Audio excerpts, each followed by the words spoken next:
para encerrar a reflexão a respeito desse pensamento, né, da estética transcendental, vale destacar um aspecto aqui importante.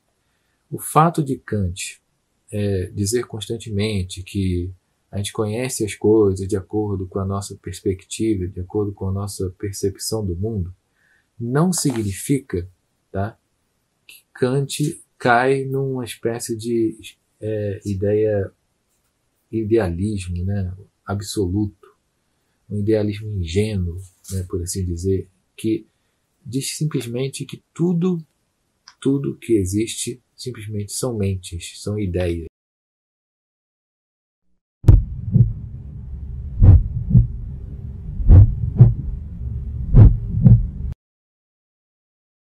Essa distinção entre fenômeno e coisas em si ajuda a gente a entender como que ocorre a sensibilidade humana, a sensibilidade em geral. Então, assim, está num aspecto mais de conhecimento a respeito do mundo, não um aspecto metafísico, né, para falar sobre a existência das coisas. No entanto, alguns autores, quando pegam essa noção de fenômeno, poderiam entender ali um aspecto metafísico, do tipo, a gente só conhece fenômenos, portanto, o objeto lá fora, a coisa em si mesma, ela não existe. Isso vai acabar levando exatamente a um pensamento de que os corpos, né, as coisas lá fora não existem. O fato de você não conhecê-las não quer dizer que elas não existam, ok? Mas, aparentemente, você poderia simplesmente dizer que elas não existem, porque estão para além da sua percepção sensível. Você não sabe se elas existem ou não. A existência das coisas parece que entra em questão aí.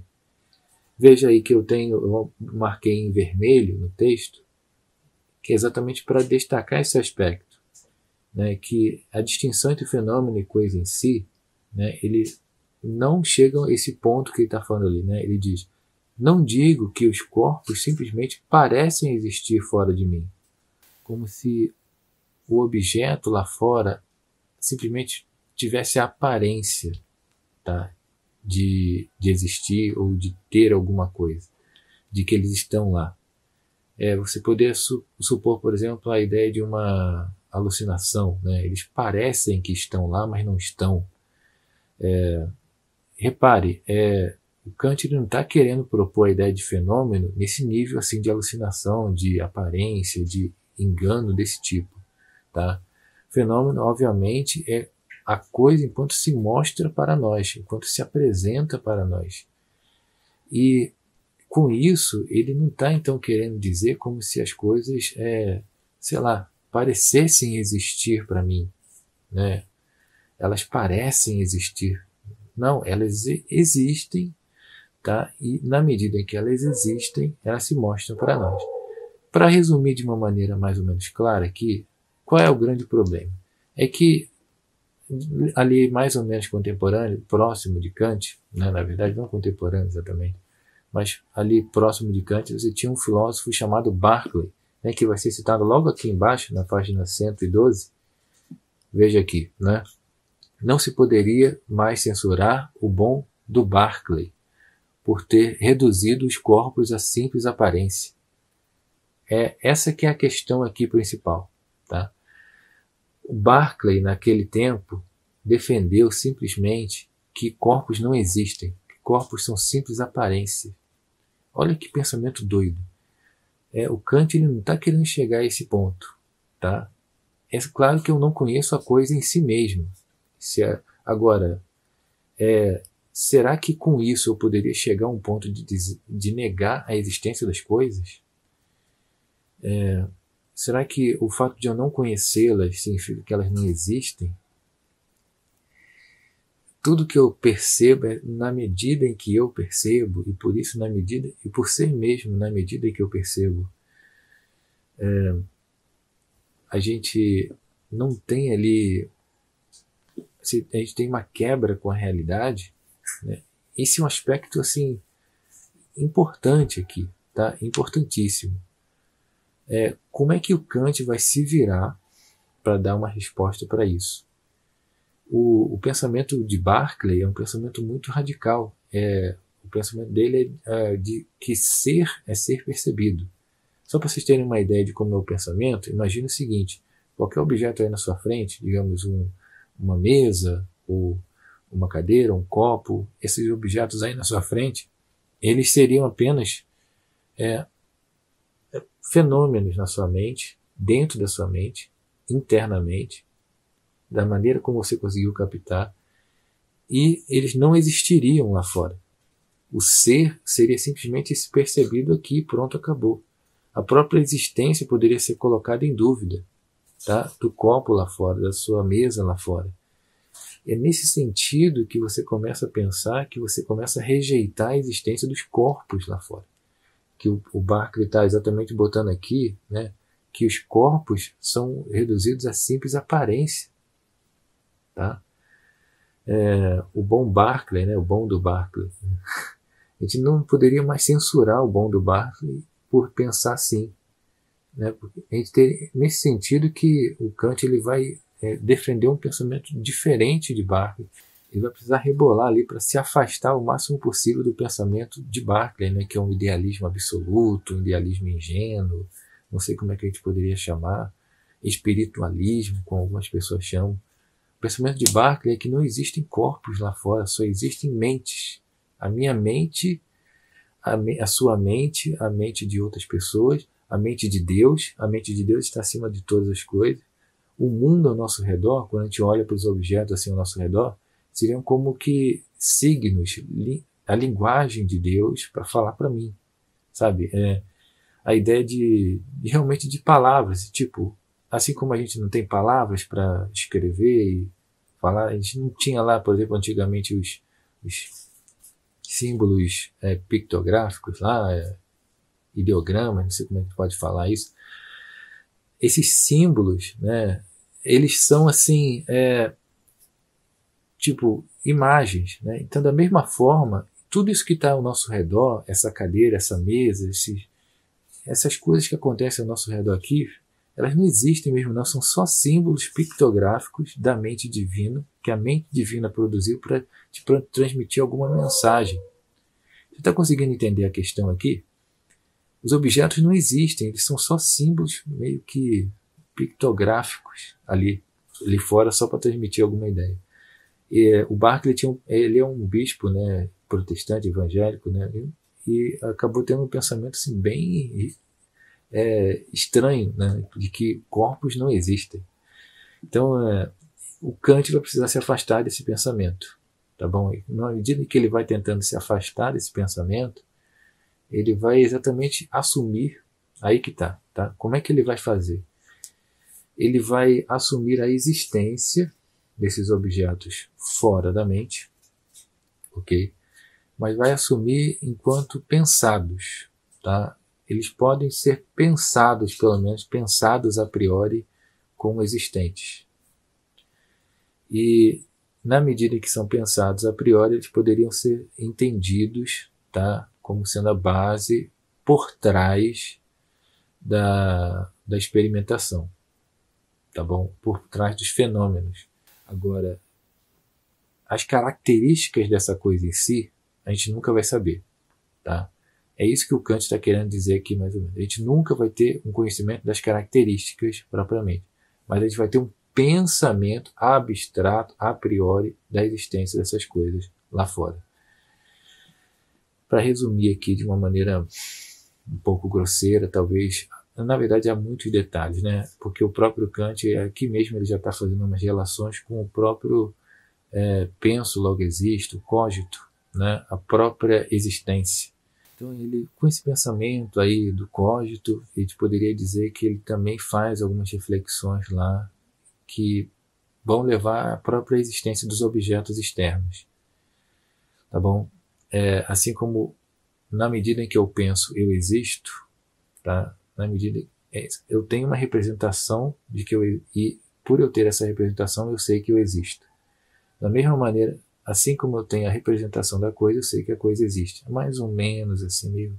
Está muito capenga aqui minha explicação, peço desculpas para os especialistas em Kant, mas é só para a gente ter uma noção aqui de como que a coisa vai ser respondida por Kant. Tá? Ele vai ter que dar um jeito, tá bom, de dizer que o objeto lá fora, coisa em si, objeto em si, ele ao menos existe. Tá bom? Há umas reflexões muito mais aprofundadas com termos técnicos, que eu não vou poder expor aqui com clareza, mas pelo menos a gente tem que admitir isso, a existência do objeto em si. Que a gente conheça as características dele, não. Tá bom? A gente não conhece as características do objeto em si, do númeno, do numen, lá da coisa lá fora, em si mesmo. A gente nunca conhece. A gente sempre conhece os fenômenos, que são as coisas enquanto se mostram para nós através dos nossos sentidos, tá? do nosso aparelho cognitivo. É isso, então, pessoal. Eu acho que é importante aqui destacar esse aspecto. Bom, para apontarmos uma referência a respeito desse assunto, envolvendo Berkeley, nós temos aqui, logo no meu lado aqui, na página 381, o idealista dogmático seria aquele que nega a existência da matéria. Ou seja, o idealista dogmático aí é o Berkeley, ok? Logo em seguida, o idealista cético, aquele que a põe em dúvida, pois a considera indemonstrável. Né? Seria a existência da matéria, seria posta em dúvida, seria considerada indemonstrável. Esse idealista cético aí, a princípio, seria Descartes, tá? Repare então que inicialmente ele não vai nem comentar muito sobre o idealismo dogmático propriamente. Na verdade, ele vai dedicar um outro texto para isso. Aqui, nesse aspecto, ele vai considerar o idealista cético como até um benfeitor, porque abre os olhos, né, para um problema. Afinal de contas, será que a gente consegue demonstrar que o objeto lá fora existe ou não? Esse é um grande problema aqui em questão.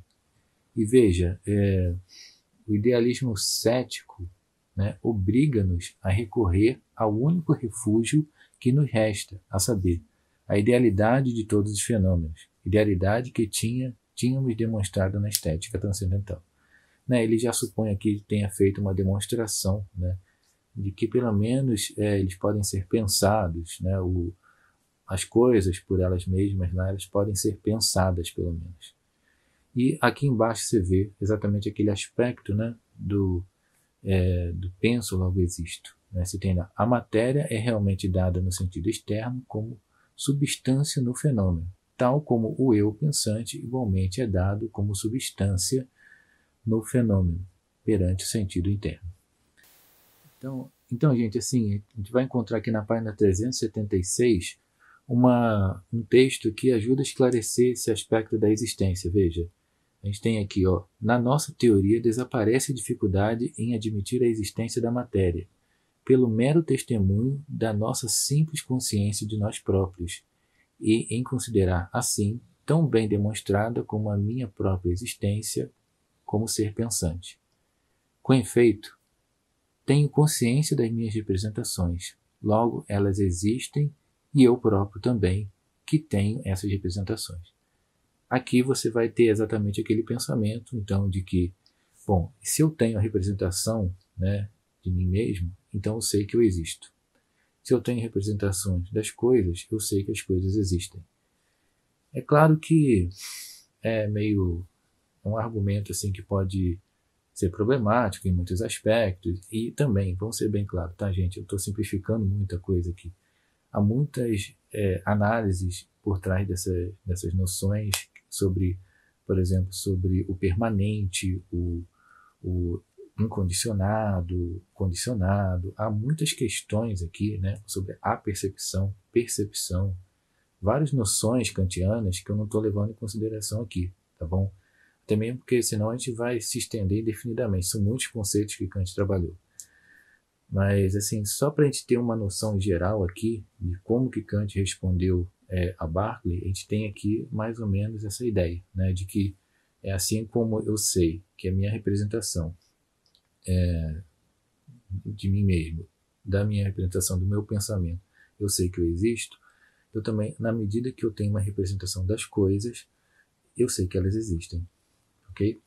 Só para a gente ter alguma noção, por exemplo, de uma outra resposta aqui, gente poderia cogitar, por exemplo, a ideia da permanência, né, do permanente. Aparentemente, o fato de ter um permanente lá por trás de uma sucessão de representações, de uma sucessão de experimentações, você poderia ter ali uma noção de identidade ou uma noção de existência da coisa. Repare, é possível que ao longo de um tempo, né, repare que tempo é uma forma pura a priori, certo?